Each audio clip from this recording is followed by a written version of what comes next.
मध्ये सरपंचाची भूमिका करतो आहे आणि पिढ्यानपिढ्या जे चालत आलेलं असतं आपल्याकडचं आहे की वारसा हक्कानी चालत आलेले त्या काही पदं असतात त्याच्यातलं तो आहे.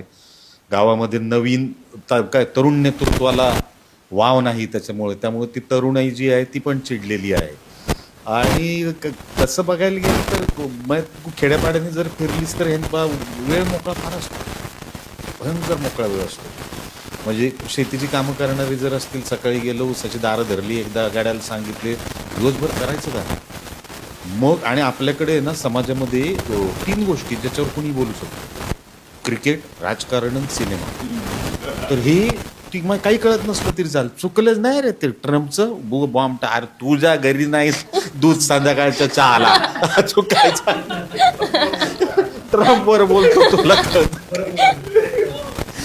तर त्या 3 गोष्टी असतात आणि त्या 3 गोष्टींचं आहे ना असं चरविचरण चाललेलं असतं त्याच्यामध्ये. मग सगळ्यात जवळचा विषय कुठला असतो तर राजकारणाविषयी असतो. आणि राजकारण मग ते कुठल्याही गोष्टीवरती राजकारण होऊ शकतं. अगदी वाटेल त्या गोष्टी, कुठलेही मुद्दे चालतात त्यांना, की कुत्रं इथं का बसले पासून ते वाटेल त्या गोष्टी होतात. अशा संपूर्ण ह्याच्यामध्ये तो जो एक रिकाम टेकडेपण असतो किंवा करायला काही नाही, आपण म्हणतो की एक एम्प्टी माइंड काय डेव्हिल्स हाऊस तसं आहे ते. आणि मग त्याच्यामध्ये एक काहीतरी घटना घडते, त्याचे लिंक लागत जातात आणि ती घटना आपल्या सोयीसाठी आपल्या उपयोगासाठी कशी वापरता येईल हे बघणारी ही गावातली सगळी कॅरेक्टर्स आहेत.